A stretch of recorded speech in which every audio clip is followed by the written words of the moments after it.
चलिए बात करें मौसम की। मुल्क की राजधानी दिल्ली समेत पूरा शुमाली हिंदुस्तान सर्द लहर की चपेट में है। मुख्तलिफ रियासतों में ठंड के पुराने रिकॉर्ड टूट रहे हैं। हर दिन नए रिकॉर्ड कायम हो रहे हैं। महकमा मौसमियात के मुताबिक गुज़िश्ता 13 बरसों में दिल्ली के लोगों को ऐसी शदीद सर्दी का सामना नहीं करना पड़ा था।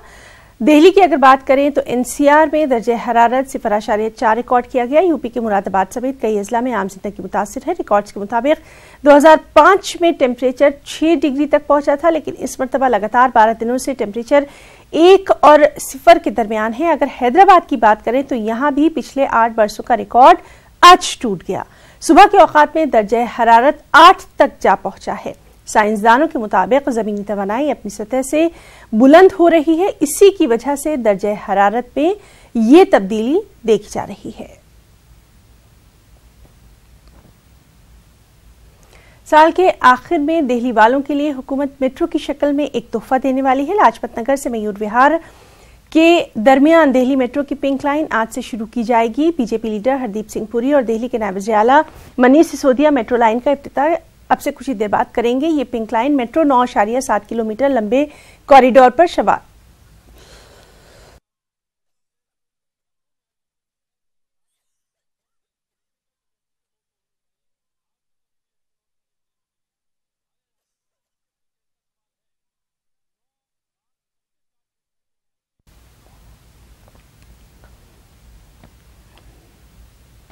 चलिए बात कर लें एनआईए के छापों की। यूपी और दिल्ली के कई इलाकों में एक बार फिर एनआईए की बड़ी कार्रवाई सामने आई। एनआईए ने यूपी से मजीद 5 लोगों को हिरासत में लिया। 5 मुलजमीन से एनआईए पूछताछ कर रही है। साथ ही अमरोहा से भी एनआईए ने कई लोगों को हिरासत में लिया। एनआईए के जराये के मुताबिक हिरासत में लिए गए अफराद के पास से बड़ी तादाद में मुल्क मुखालिफ नारों से लिखे स्लोगन्स, पोस्टर्स और असलहा बरामद हुआ। दिल्ली में इस स्पेशल सेल और एनआईए टीम कई जगहों पर तफ्तीश कर रही है। कई लोगों से पूछताछ की जा रही है। अब तक एनआईए ने 11 लोगों को गिरफ्तार किया है।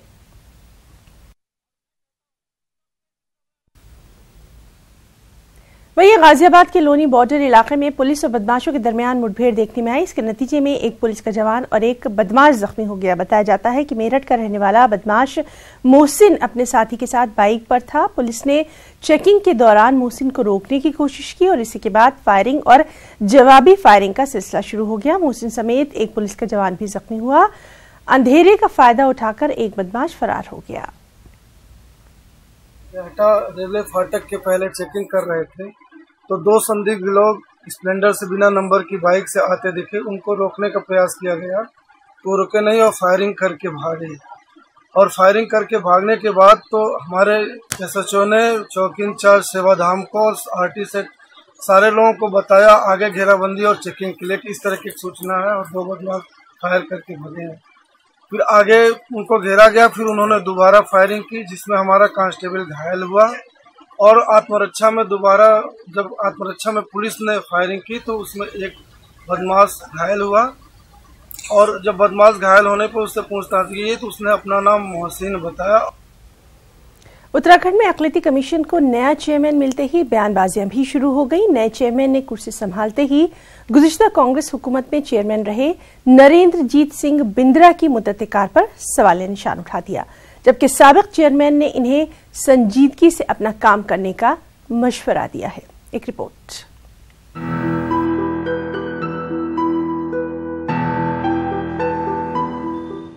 उत्तराखंड सरकार ने लंबे इंतजार के बाद देहरादून के मशहूर डॉक्टर आर.के. जैन को अक़लियती कमीशन की जिम्मेदारी दी। कामकाज संभालते ही डॉक्टर जैन ने कमीशन के बीते मुद्दत-ए-कार का जायजा लेना शुरू कर दिया। न्यूज़ 18 से बात करते हुए नए चेयरमैन ने कहा कि कमीशन अपनी पहुंच लोगों तक बढ़ाने में अभी तक कामयाब नहीं हो पाया है।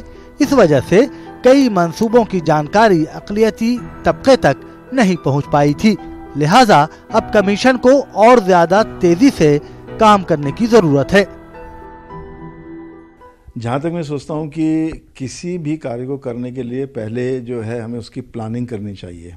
अब मुझे लगता है कि जो हमारा अल्पसंख्यक समाज है, बहुत सी जो हमारी कल्याणकारी योजनाएं हैं, चाहे वो राज्य सरकार द्वारा चलाई जा रही हैं, चाहे वो केंद्र सरकार द्वारा चलाई जा रही हैं, उनको जानकारी नहीं है। उनको उनके अधिकार नहीं पता है।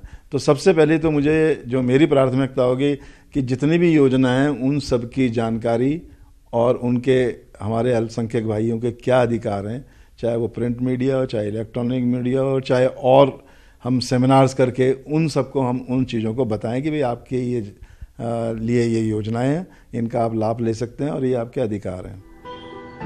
वहीं कांग्रेस सरकार में कमीशन की जिम्मेदारी संभाल चुके नरेंद्रजीत सिंह बिंद्रा ने नए चेयरमैन के बयान को नजरअंदाज करते हुए कहा है कि अगर नए चेयरमैन कुछ बड़ा और नया करना चाहते हैं तो उन्हें मुबारकबाद, लेकिन जरूरत इस बात की है कि सरकार कमीशन के मामले में संजीदगी से काम करे और इल्तवा में पड़े मामले को निपटाए।